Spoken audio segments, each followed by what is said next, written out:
So we are continuing a study on being a servant like Jesus. So far we've discussed love, compassion, forgiveness, sacrifice, and tonight we're going to look at being different.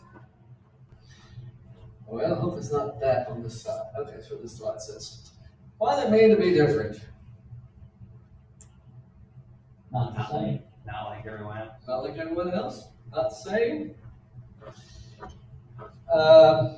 Sometimes that might seem awkward, huh? Who kill you? Yeah. I forgot to change that word apparently. Sacrifice. It's not, that was last week's. It should be that different. And so, it's not always easy to be different. Discuss that just for a moment. What does it mean? Why is it not easy to be different? You stand out. You stand out. We have a psychological need to fit in.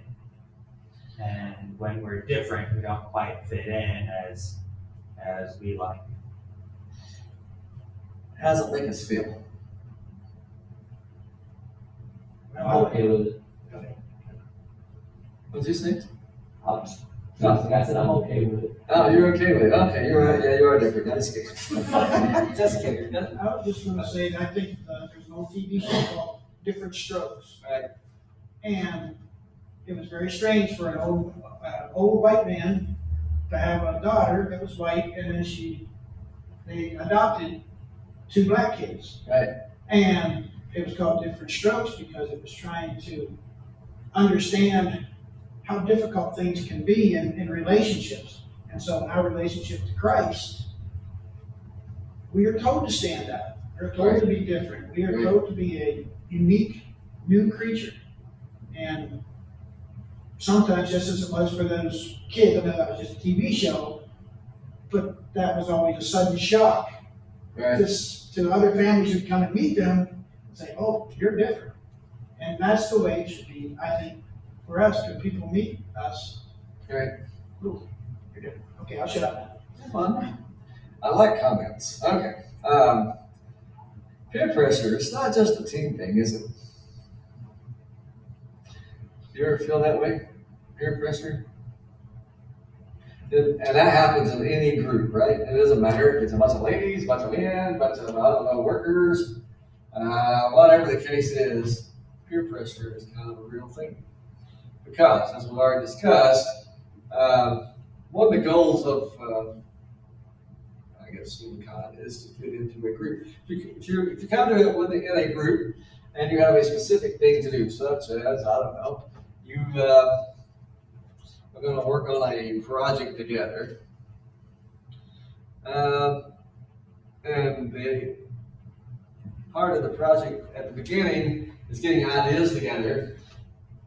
Sometimes ideas aren't always received very well, and sometimes you might be a little apprehensive about giving your opinions about the ideas that are already out there. So peer pressure is a real thing. And as we talk about that, not easy to be different. Peer pressure is a real thing. What kind of tips can we give everyone? What kind of tips would you give people? What kind of tips would you give your children? Those of you who still have children at home, or anybody? What kind of tips would you give people? Well, not a tip yet, but as humans, when we encounter something that's different than what we are used to or what we perceive to be right or normal, it's uncomfortable for us. Yes. So we have a tendency to shy away from uncomfortable or uncertain situations. So I guess leading into the tip, being aware that just because something is uncomfortable doesn't make it bad. Right. And we need to approach things with an open mind and communication. So we can teach our children that too. Just because something is different and makes you uncomfortable does not make it bad, but you can learn more about it to determine whether or not that different is for you or not. Right. So, be patient and learn. Good. Who else? What would you say? The Bible says, don't be conformed to this world. Okay. And so you will not fit in, and we've got to get comfortable with that. At least not with the world. Right. Hopefully we fit in a bit better with our church family. Right. But even then, some people don't feel like they fit in there. And that could be hopefully not because of a holiness issue or a righteousness issue, but maybe it's someone who's poor coming into a very rich congregation, or someone who's like you see in James 2, or often sometimes the congregations are split by race. If you're going to one that's the opposite or the another one, you might not feel like you belong, and there might still be some, hopefully not a righteousness or holiness difference there, but some other issue that makes it feel like you don't quite fit in. And hopefully, prayerfully, if we have the right attitude, none of those other things ought to matter. Right. And we ought to fit in, at least when it comes to, as I mentioned, righteousness and holiness. Well, we all know that we're all different. Every one of us are different. We all have our ideas, our likes, our dislikes. When we come together as a church, we still are individual people. We're still going to have likes and dislikes. What we have to do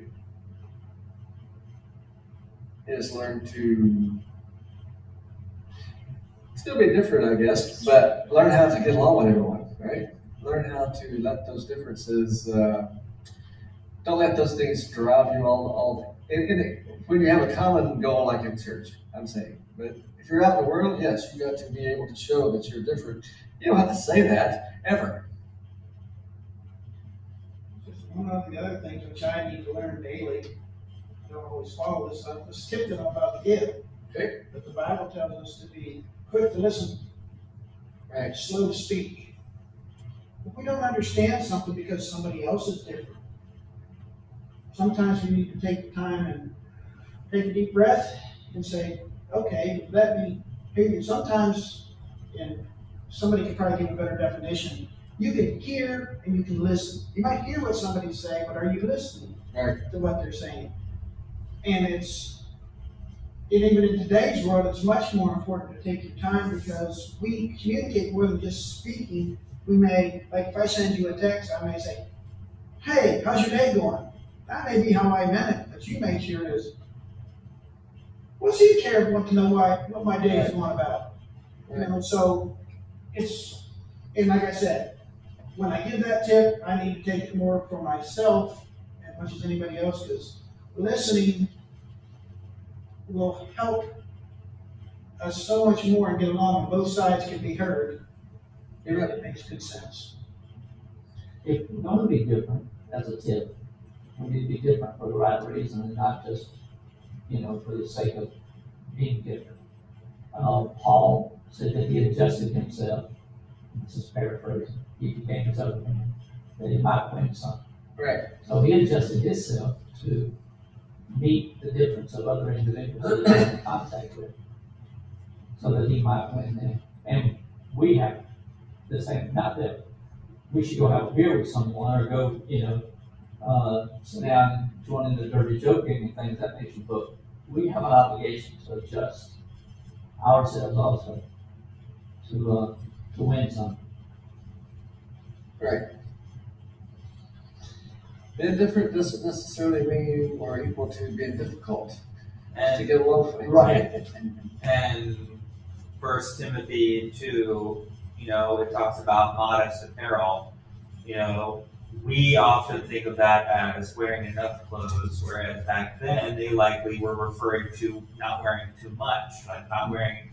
And so sometimes we do need to be modest in that way, in that the idea of I hate to use the word fitting in again, but kind of like that, the idea of fitting in with the culture but at the same time professing godliness, because that's how the phrase ends in terms of modest apparel, but one befitting godliness. So find the in whatever culture that you're in, find that the people who are professing godliness and be more like that. Yep, you're right. And it does help to some degree to blend in with people. And I'm not saying that you act or talk or behave yourself in a way that a group is, but be able, say if you're going to approach a group of people from a different culture, and they may not understand some of the slang, some of the dress. So it'd be kind of nice if you were able to blend in a little bit so you get to know people, know the customs that they're going through maybe. I'm not saying you adopt them for yourself, just so that you know what's going on so you can teach. It's kind of hard to teach if you're alienated from somebody else. Totally. And some cultures are totally alienated from us. Most are. The culture I've been in before, different than what we're all used to. If you flash the underside of your foot at somebody, that is a huge insult. And so, I'm normally sitting like this, and anyone who's over in that direction might be insulted. And so I've got to, try to keep my feet down. And so I don't think that compromises who you are. I think that's being respectful for customs that they may have. But like you said, if you insult them, your chance of teaching them is probably nil. You're not going to be able to reach them at all. Look at this passage. Psalmist Psalm 1 says, "Blessed is the man that walks not in the counsel of the ungodly, nor standeth in the way of sinners, nor sitteth in the seat of the scornful, but his delight is in the law of the Lord, and in his law doth he meditate day and night.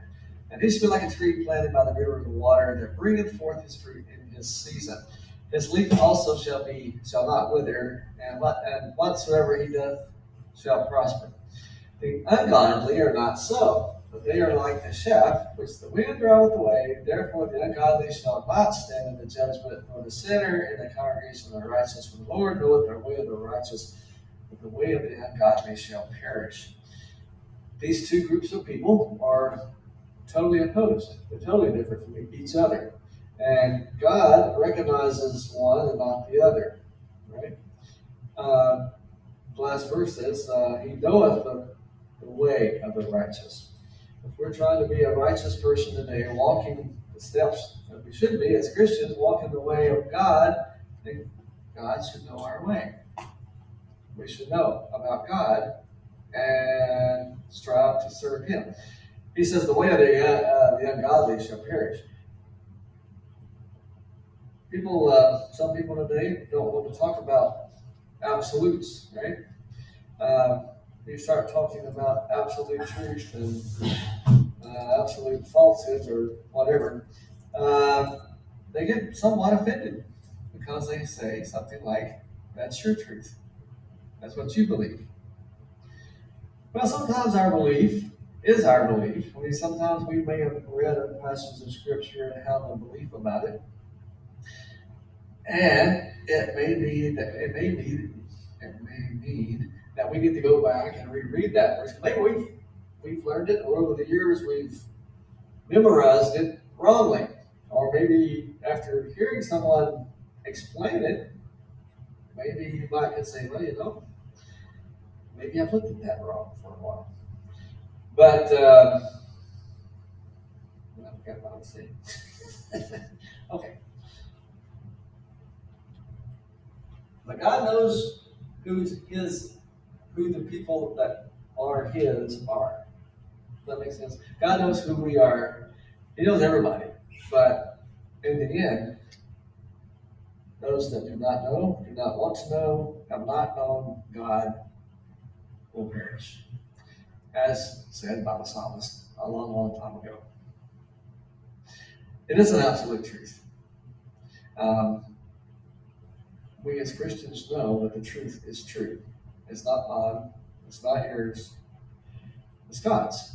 And I've said this before, some false teachers, or somebody maybe not even saying that they're Christians or anything, but if they say something that is true, it's true. Truth is truth. It doesn't matter who says it, right? Their motives may be wrong, their attitude may be wrong, but the truth is true. The sky is blue. Right? So it's kind of like what Paul was saying, right? When he was, I think, in the Philippian letter, when there were people that were trying to do stuff to him by saying the truth, right? Trying to teach people, but yet they were not having the right attitude about it. But he said the truth is taught regardless. God wants his people to be different, and that's always has been the case. Now, different in the fact that Exodus 11:7 says, "But against any of the children of Israel shall not a dog move his tongue against man or beast, that ye may know how that the Lord doth put a difference between the Egyptians and Israel." From the very beginning of time, God has required certain things. And one of those things is to be obedient to him, and there will be a difference between those that are righteous, those that are seeking after God, and those who don't. In this case, it was the Egyptians and Israel. It could be any group of people that could fit into those two groups. But there is a difference between those that practice lawlessness, is that the right word? And those that try to follow God. There is a difference. There's a difference between those that practice false doctrine and those that try to practice the truth, seek after the truth. We're going to say in Exodus 23:2, "Thou shalt not follow a multitude to do evil, neither shalt thou speak and cause to decline after to wrest judgment." You shall not follow a multitude to do evil. You have to be willing to stand up and do what's right. Not always easy. Not always easy to be the only one that says no. That's not the way to do things. Do not follow a multitude to do what's wrong. And in today's society, I guess it's been that way for a long time, people are sheep. They follow people. Even those that are outspoken still have a tendency to follow other people. We have to be willing to go against that and try not to be led astray just because someone is charismatic or seems to have a good knowledge of what's going on.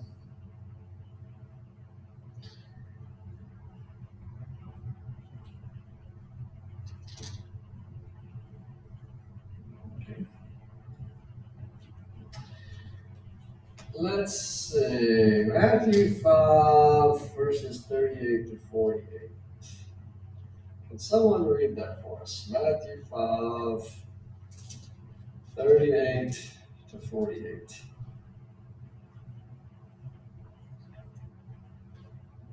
You have heard that it was said, an eye for an eye and a tooth for a tooth. But I tell you not to resist an evil person. But whoever slaps you on your right cheek, turn the other to him also. If anyone wants to sue you and take away your tunic, let him have your cloak also. And whoever compels you to go 1 mile, go with him 2. Give to him who asks you, and from him who wants to borrow from you, do not turn away. You have heard that it was said, you shall love your neighbor and hate your enemy. But I say to you, love your enemies, bless those who curse you, do good to those who hate you, and pray for those who spitefully use you and persecute you, that you may be sons of your Father in heaven, for he makes his sun rise on the evil and on the good, and sends rain on the just and on the unjust. For if you love those who love you, what reward have you? Do not even the tax collectors do the same? And if you greet your brethren only, what do you do more than others? Do not even the tax collectors do so? Therefore, you shall be perfect, just as your Father in heaven is perfect. Very good. So Jesus says, you've heard this to be true, and it was true, right? Some of these things he's quoting from are from the Old Testament. He says, I'm telling you, I'm changing the rules, if you will. I'm changing this. An eye for an eye. He says, but I tell you to resist evil, an evil person. And who slaps you, turn the other cheek. When someone asks you to go a mile, go two. But then on the latter part of that reading,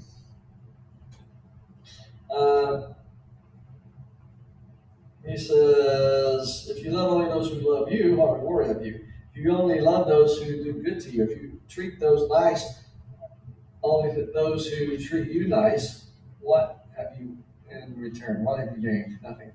Because those are the people that you expect to treat you nice. Those are the people you expect to love you. Those are the people to say, hey, you did a good job. When you go out and teach people or be amongst people that don't necessarily agree with you, how do you treat those people? It's easier when we come together like a group like this and we talk and we all have an understanding and we understand each other and pretty much have very similar ideas, maybe not totally ideas, that's cool, but pretty much similar ideas, what the word's saying, but there's a lot of people who don't have that same understanding. A lot of people don't agree with you. So how do you treat those people? With love and truth. Love and truth. You run into them every day. You might not get into a biblical discussion with everyone you see, but I would venture to say that most people that you encounter every day believe differently than you. I'd almost guarantee that. Unless you live in a total Christian county, city, which we do not. So, we have to be kind. We have to be willing to help people, even those people that maybe you don't like. Maybe you find them very offensive. Maybe you find them repulsive. You see some of those people, I'm sure. Maybe not their looks, maybe not how they behave. They're very offensive people. You ever had anybody like that? You ever seen anybody like that? I may have been that person. May have been that person. May have been. But we treat them like Jesus died for their sins, because he did, just like he died for mine. Right? And they're doing That's what we're told to do. And Jesus said there in verse 48 that was read, therefore you shall be perfect, just as your Father in heaven is perfect. What does that mean? Be perfect. We're doomed. That's it? Said that we're doomed. Just completeness. Completeness. God and Jesus were perfect in all sense, or are perfect in all sense, right? They never did anything evil, wrong, sin, nothing. Did Jesus expect us to do that?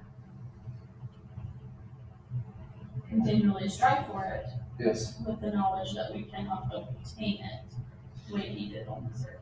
Right. Yes, that's the thing. We have to work for it. To have the defeatist attitude, well, I can't ever reach that, so I'm not bother trying.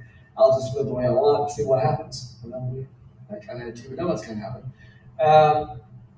But there are some, maybe not among us here, but there are some in the church, maybe, who think they've attained that. Have you ever read anybody like that? That they can do no wrong. And what they say is always true. I mean, you should be weary of something like that. Still love them and be kind to them, but realize that, okay, maybe I don't need to spend much time with you.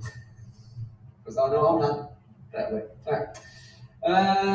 Examples of Jesus in action. In John chapter 4, we're not going to read that. In John chapter 4, verses 7 through 26, He talked with the Samaritan woman at the well. Why was that? Why do you think that's recorded? Well, it says that they were, when the apostles came upon him, they were astonished, but they kept their mouths shut. Yep. Because a Samaritan, A, she was a woman, B, she was a Samaritan, which if I'm correct, and somebody can correct me if I'm wrong, they were a half-breed, basically, and they were not well liked. So the fact that it was a Samaritan and a woman, Jesus was very different when he approached her. And he approached her with love and truth. Right. He did. Never did he blast her, if you will, be really him with the Bible. He didn't. No. He didn't do that. He told her truth. What would have happened, you think, if it had been one of the apostles or his disciples that was at the well and the woman came up? Would they have talked to her? No, because it wasn't their custom, it wasn't their law to talk to her, right? Jesus, in his many teachings, showed us that, during all of his teaching, he's showing his disciples that things aren't the way they used to be, or not want to be the way they used to be, because we're changing all that. We're going to reach out and touch people with this truth. So yes, what you said, Marty, is true. Woman, Samaritan, most Jews would have walked a mile away from her because, for those very reasons. They wouldn't have been in Samaria to begin with. They would have walked around it. You know, sometimes those of you who've been out driving, you might bypass something. You know, when I'm going to the east here, I like bypassing Greensboro because I don't like driving through that. You can get on that bypass and pass it up. But these people, and that's just because it's convenient, not because it's who lives in Greensboro. But those people would not have anything to do with those in Samaria. And there's a lot of reason, a lot of history behind all that. I got you. But as Jesus is teaching his disciples, the day's coming when those walls are broken down. How about healing on the Sabbath day? Matthew 12, Mark 3, Luke 6. Each of those writers record healing on the Sabbath day. And first off, which group of people thought that was wrong? Pharisees. Pharisees were a group of Jews that they should have known. Well, they thought they knew the law very well. And I said they didn't. What I'm saying is that they might have known what it said, but to put it into practice was a different thing. And sometimes that's what we might be guilty of. We might know what the Bible says, but how do you practice it? How do you put what it says on paper into your life? And that's what our life's all about. Learning what it says and learning how to use it. If you can't use what's written, can't use what we discuss in your life, then to you or to me, it's pretty much useless. I can't use it. Well, Pharisees were not about to use that. He healed on the Sabbath day. So why do you think he did? Why do you think he healed on the Sabbath day? To give a little perspective on, you can be very legalistic like the Pharisees were, or you can understand that there's compassion in God's law. It's not just here, let me hit you over the head, you did this wrong. Bang, and let me hit you over the head again because you did this wrong. And so he hit me back because I did something wrong. He healed on the Sabbath because there was compassion to be had. Every day is the Lord's day. And to do good, God did not look down upon that. I think he was breaking the paradigm that he was in everything that he done, he was teaching. Right. So whether healing on Sabbath day or meeting a Samaritan woman at the well, because he says before that he must go through Samaria. So it was his intention to use the situations to teach. And building on that, what was his overriding message? Love God, love men, love everybody, right? And so he's showing what that means, including talking to the Samaritan woman, including healing on the Sabbath, and recognizing that, hey, you might have your tradition, your tradition is fine and all, but what's more important here? It's this person's withered hand, which you got that there in Mark 3.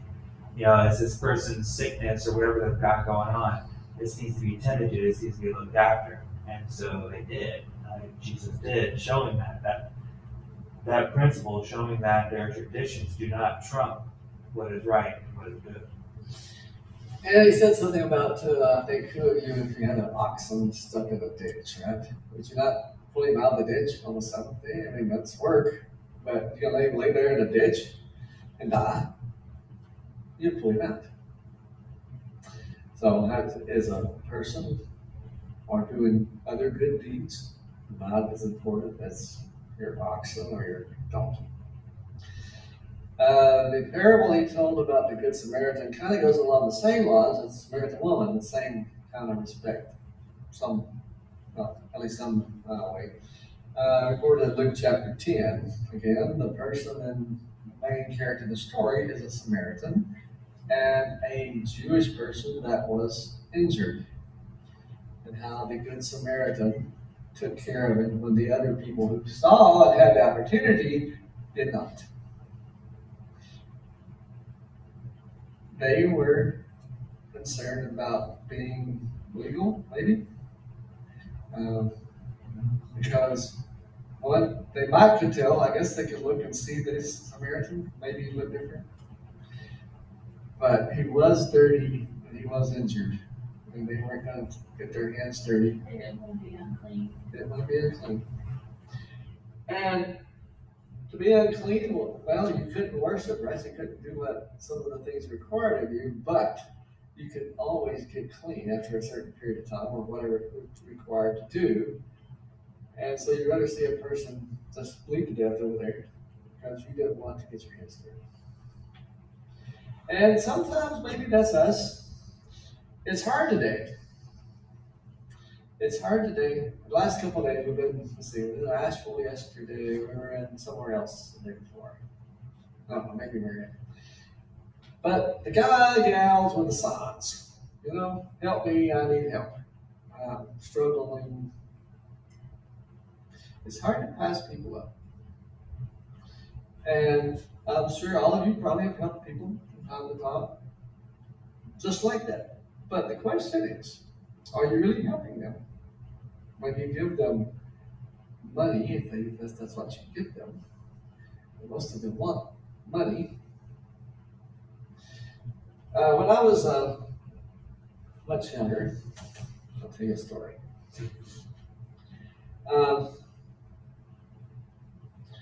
I was in South Dakota, and there's a little river that runs through Rapid City called Rapid Creek, yeah. And it goes under part of a overpass went under. I was told. Let me get to my further part of the story. I was at a laundromat or somewhere, and a guy approached me that looked like he was, probably wasn't very clean. I don't know. Anyway, he wanted money, and I felt compelled to give him money, which probably he went to the local place and bought some stuff and drank.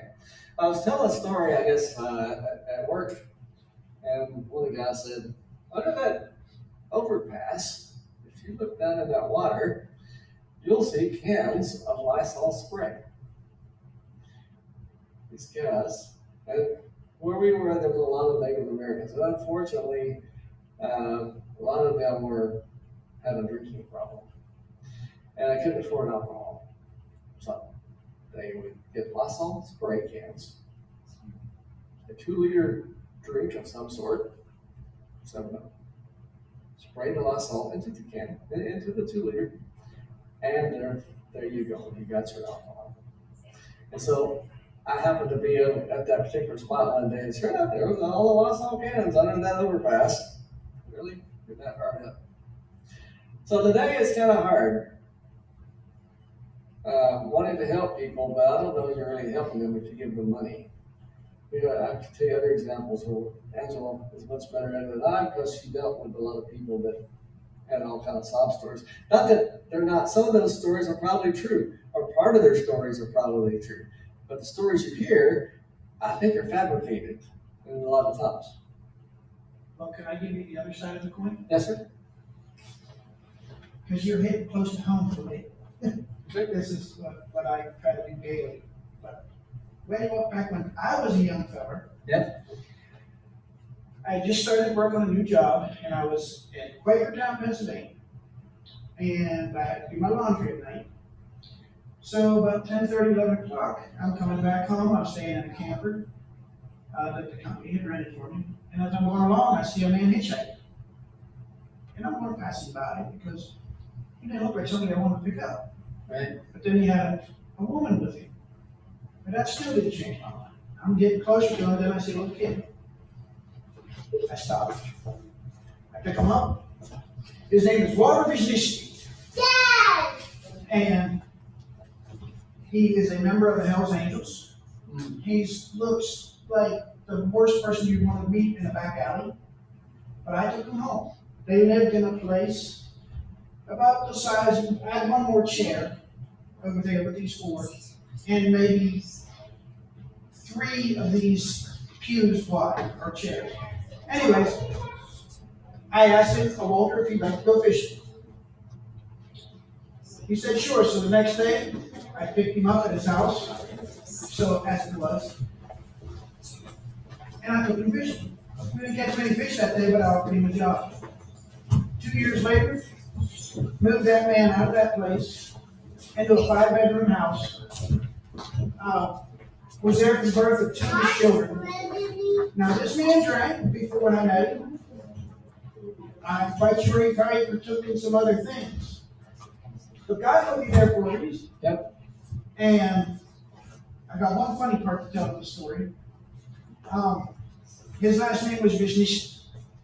Now, I painted you a picture of a man with tattoos and earrings and all these things. And I had to learn how to spell his name because we didn't have computers back then. We had to write things on paper, and I did payroll. So he talked like this. He said, Marty, I'm going to teach you how to spell my last name. Now, I want you to picture this man. And then he breaks out. Anybody here familiar with the Mickey Mouse Club? Wisniewski, Wisniewski. Wisniewski. Now, I said that because I'm a young man of 19 years old, and yes, he was a man in desperate needs. But I also said that story because we could all learn from somebody. Did he teach me something? Yeah. He did. I still remember to this day how to spell his name. And he also taught me because I ended up being a teacher at my work. And one of the things that I did through association that I didn't realize he was teaching me at the time was I taught a lot of the stuff that I taught for my work by doing songs because Walter taught me that. Yeah. So there is a God will put you into places that you need to be and people you need to help. He will set you there for a reason. And we just have to answer the call. Right. And he's just one story. There are stories that I could tell you like yours that you just said, but there's also 100 stories that I could tell you about God putting you in a place because that's where you need to be. And you might be the only Bible that ever comes their way in their lifetime. You're right. Sorry, I'm done. That's okay. But like I said, that's a very hard thing to decipher what to do and what not to do. Thank you for your comments, all of you. Brother Kyle, it's up to you.